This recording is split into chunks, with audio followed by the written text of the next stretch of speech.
Alright, we're down out of the tree. I had my dad come over here to film the recovery. She came in perfect, as you saw.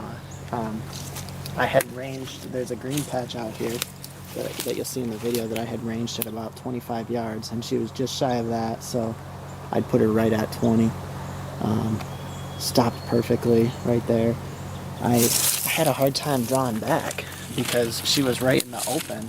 You know, as you can see, I don't really have much coverage up there, so I basically just drew back as slowly as I could, and she heard my bow click when I got to full draw, and it actually worked well because it stopped her right where she was, and she looked back at me, so it ended up working out. But I wanted to see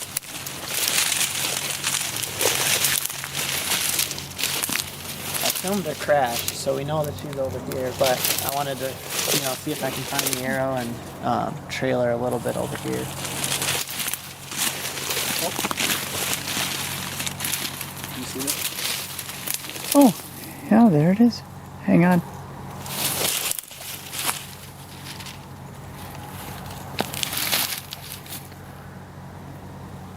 That's what we like to see.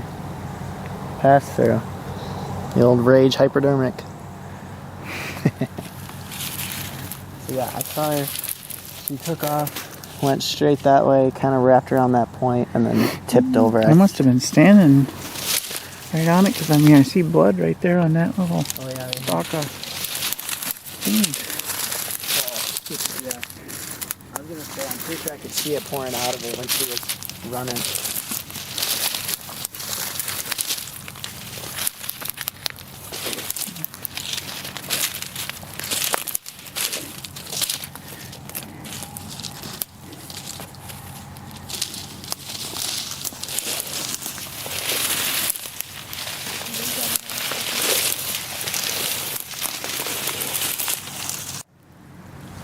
Got some way up here.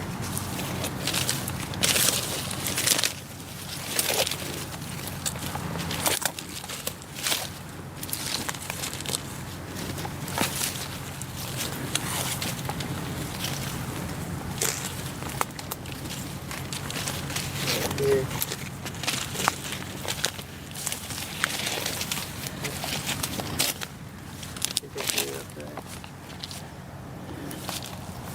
Oh, yeah.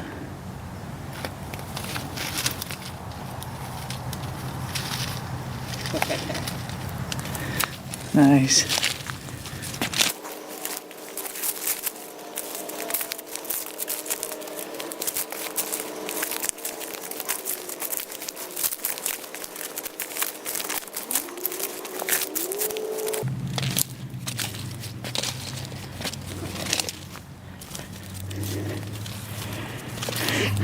There she is. Not a bad size one. Good shot. That was the exit hole there? Yep. Exit hole. Rage. I'd say probably double long, I would guess. We can see when we got her, but yeah, I can pretty much see my tree right here, so I might have got her on film, but what would you say, maybe 75, 80 yards? Yeah. There's your tree right off to the right. Yeah, 75. Looks out good. We got a pretty cool sunset over there too. Oh wow, look at that.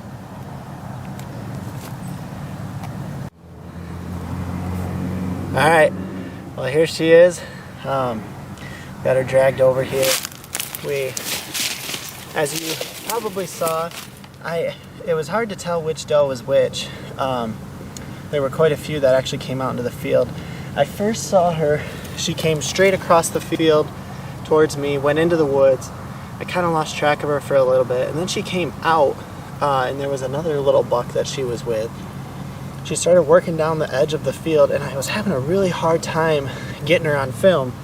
There was a bunch of leaves and stuff in the way, but she kind of worked her way slowly down the edge, and there's a path right there in the corner before you get to my stand that a lot of times they like to go down. and I could have sworn that I heard her kind of go down that path. So I had my bow ready just in case, but I wasn't very optimistic that she was still going to come. And I just caught movement and could see that she was still coming. So I got all my cameras on, and she just kind of slowly worked right in front of me at about 20 yards. And as you kind of saw, I knew right where the yardage was because I had just range found that patch of green grass. So she stopped broadside, and I kind of put the camera out in front of her, put my release on, and like I said, I didn't really have much cover, so I just kind of slowly drew back as quietly as I could.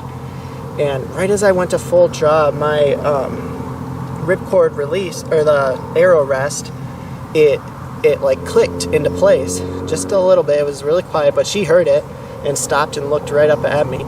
So I was able to just kind of settle in, and 20-yard chip shot, double lung. She, like we said, probably went 70, 80 yards. I could see her fall from the tree, so knew she was done, but still it's kind of fun to follow the blood trail, see what it looks like. This is actually, I just bought this bow from my brother-in-law this past year. So this is the first kill with the new bow. So pretty happy with it. It did the trick. But yeah, I actually have to take off here. I gotta go get my kids. My wife just took off for the week to go on vacation, so I gotta go get the kids. My sister-in-law is watching them. So I think my dad's gonna get stuck with the fun stuff of taking care of her. But yeah, it was a fun hunt, great way to end the evening. We kind of said to each other that it felt like a good night to kill tonight. There was something about it. The temperature has just dropped a lot in the past couple of days, and there was just something that felt like we were gonna get something tonight. So it was a fun hunt. Thanks for watching, and yeah. Nice job, Joe.